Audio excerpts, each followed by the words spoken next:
Hello my friends, welcome to YouTube channel జ్యోతిష్ శాస్త్రము నిత్య జీవితము. ఇందులో నెక్స్ట్ పార్ట్ ఏంటిదంటే కృత్తిక ఉత్తరాషాఢ నక్షత్రాల వాళ్ళకి జన్మతార.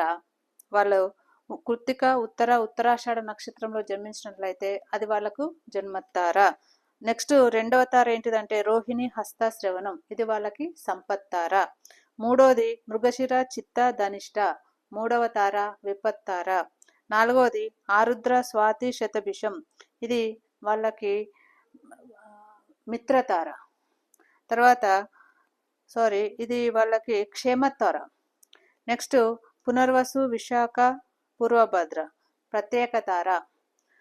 పుష్యమి అనురాధ ఉత్తరాభద్ర వాళ్ళకి సాధన తార. తర్వాత ఆశ్లేష జ్యేష్ఠ రేవతి నైదన తార. అదేవిధంగా అశ్విని మఘ మూల ఈ నక్షత్రాలు వాళ్ళకి మిత్రతార కిందికి వస్తవి. అదేవిధంగా భరణి పుబ్బ పూర్వాషాఢ పరమ మిత్రతార కిందికి వస్తాయి. కాబట్టి కృత్తిక ఉత్తరాషాఢ నక్షత్ర వాళ్ళు ఈ విధంగా తారాబలంను చూసుకొని ముఖ్యమైన పనులను చేసుకున్నట్లయితే వాళ్ళు విజయం పరంపరంగా కొనసాగించవచ్చు. Thank you friends, welcome to my YouTube channel. ఈరోజు జ్యోతిష్ శాస్త్రము నిత్య జీవితానికి ఉపయోగకరంగా తారాబలంను ఏ విధంగా ఎంచుకోవచ్చు. ఈరోజు గత వీడియోలలో నేను అశ్విని భరణి కృత్తిక వాళ్ళకు తెలియజేయడం జరిగింది. ఈరోజు రోహిణి హస్త శ్రవణం, ఈ మూడు కూడా ఒకటే సిరీస్. ఈ మూడు నక్షత్రాల్లో పుట్టిన వాళ్ళకంతా కూడా జన్మతార కిందికి వస్తారు. రోహిణిలో పుట్టిన, హస్తలో పుట్టిన, శ్రవణంలో పుట్టిన వాళ్ళు జన్మతార కింద పరిగణించబడతారు. నెక్స్ట్ రెండవ తారలు సంపత్తార ఏమంటే మీకు మృగశిర చిత్త ధనిష్ట. మృగశిర చిత్త ధనిష్ట అనే నక్షత్రాలు మీకు సంపత్తార కింద పరిగణించబడతారు. తర్వాత ఆరుద్ర స్వాతి శతభిషం విపత్తార కిందకి పరిగణించబడతారు. తర్వాత పునర్వసు విశాఖ పూర్వభద్ర క్షేమతార కింద పరిగణించబడతారు. తర్వాత పుష్యమి అనురాధ ఉత్తరభద్ర ప్రత్యేక తార కిందగా పరిగణించబడతారు. ఆశ్లేష జ్యేష్ఠ రేవతి సాధన తార కిందగా పరిగణించబడతారు. అశ్విని మఘ మూల నైదన తార కిందిగా పరిగణించబడతారు. భరణి పుబ్బ పూర్వాషాఢ మిత్రతార కిందగా పరిగణించబడతారు. కృత్తిక ఉత్తరాషాఢ పరమ మిత్ర కిందగా పరిగణించబడతారు. ఈ విధంగా రోహిణి హస్త శ్రవణం జన్మ నక్షత్రం వాళ్ళు ఈ విధంగా కనుక చూసుకున్నట్లయితే మీ తారాబలంను చూసుకొని మీరు సంపత్తారలో, క్షేమతారలో, సాధన తారలో, మిత్రతారలో, పరమమిత్రతారలో ముఖ్యమైన పనులను కనుక ప్రారంభించినట్లయితే మీరు విజయ పరంపర కొనసాగడానికి అవకాశాలు జ్యోతిష్ శాస్త్రము తెలియజేస్తుంది. Thank you friends. Hello friends, welcome to my YouTube channel Swaruparani Vavilala.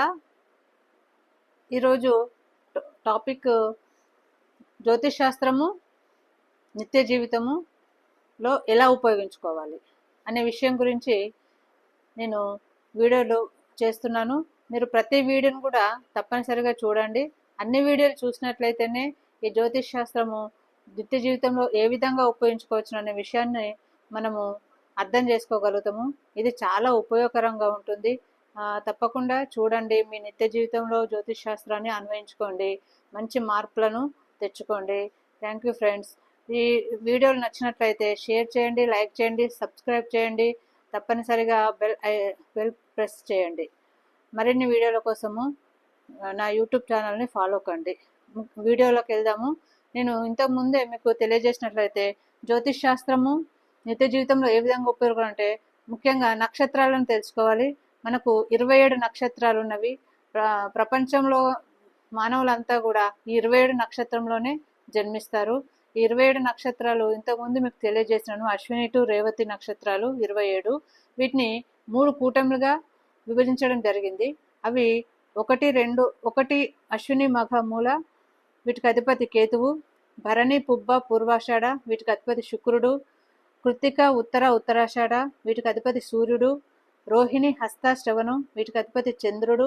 Mrigashira, చిత్త, ధనిష్ట వీరికి అధిపతి కుజుడు. ఆరుద్ర, స్వాతి, శతభిషం వీరికి అధిపతి రాహువు. పునర్వసు, విశాఖ, పూర్వభాద్ర వీరికి అధిపతి గురువు. పుష్యమి, అనురాధ, ఉత్తరాభాద్ర వీరికి అధిపతి శని. ఆశ్లేష, జ్యేష్ఠ, రేవతి వీరికి అధిపతి బుధుడు. ఈ విధంగా 9 కూటములుగా విభజించడం జరిగింది. మనము వీటిని ఏ విధంగా మన జీవితంలో అన్వయించుకోవాలంటే తారాబలము చూసుకోవాల్సిన అవసరం ఉంటుంది. ఈ తారాబలం అనేటివి వీటిని కూడా 9 భాగాలుగా విభజించడం జరిగింది. మనం పుట్టిన నక్షత్రము మనకి జన్మ తార అవుతుంది. దాని తర్వాత తార సంపత్ తార అవుతుంది, 2వ తార. 3వ తార విపత్ తార అవుతుంది. 4వ తార క్షేమ తార అవుతుంది. 5వ తార ప్రత్యేక తార అవుతుంది. 6వ తార సాధన తార అవుతుంది. 7వ తార నైదన తార అవుతుంది. 8వ తార మిత్ర తార అవుతుంది. 9వ తార పరమ మిత్ర తార అవుతుంది.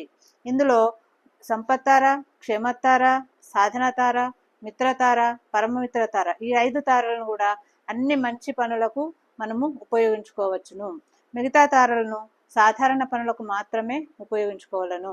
ఈ విధంగా తారాబలంను చూసుకొని మనం ఏమైనా ముఖ్యమైన పనులను కనుక మొదలుపెట్టినట్లయితే, స్టార్ట్ చేసినట్లయితే తప్పకుండా విజయం పరంపర కొనసాగుతుంది.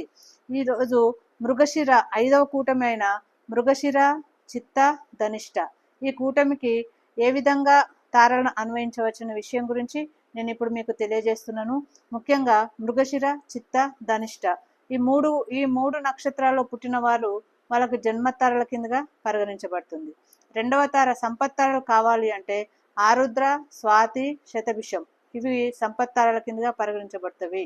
పునర్వసు, విశాఖ, పూర్వభద్ర ఇవి విపత్తారలుగా పరిగణించబడతవి.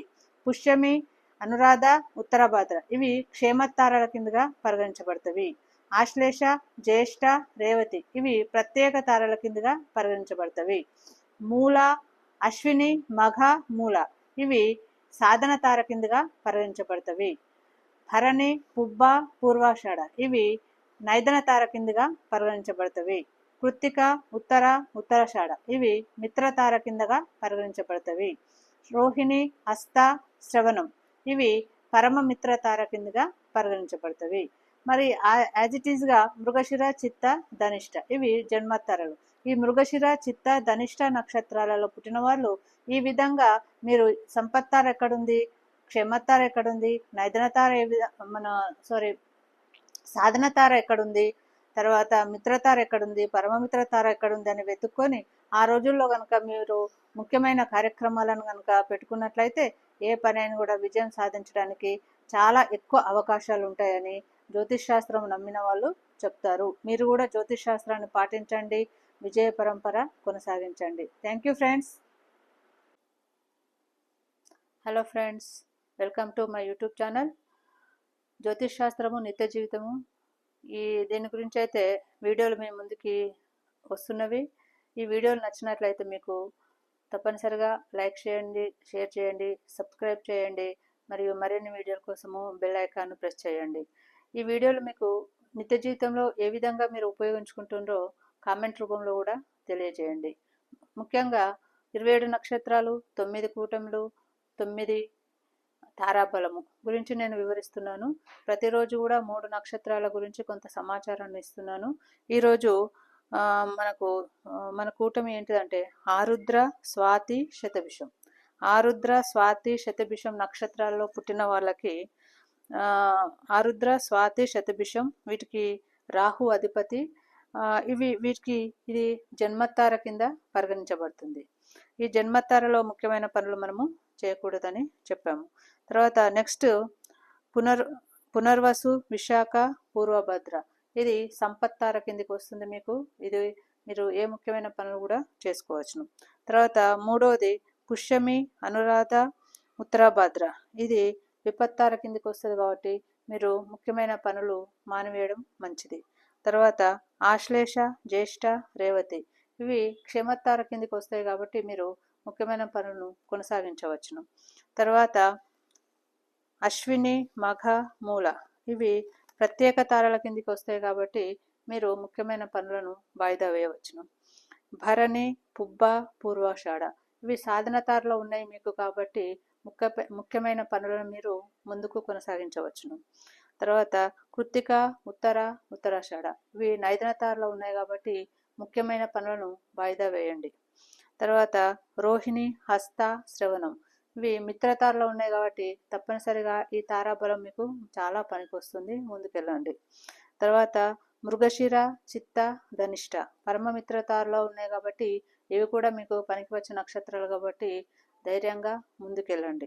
నెక్స్ట్ ఆరుద్ర, స్వాతి, శతభిషం మీకు ఇది జన్మతార కాబట్టి ఈ తారలో కూడా ముఖ్యమైన పనులు చేసుకోకూడదు. నేను ఇప్పుడు ఆరుద్ర, స్వాతి, శతభిషం నక్షత్ర వాళ్ళకు ఈ విషయాలు తెలియజేయడం జరిగింది. Thank you friends.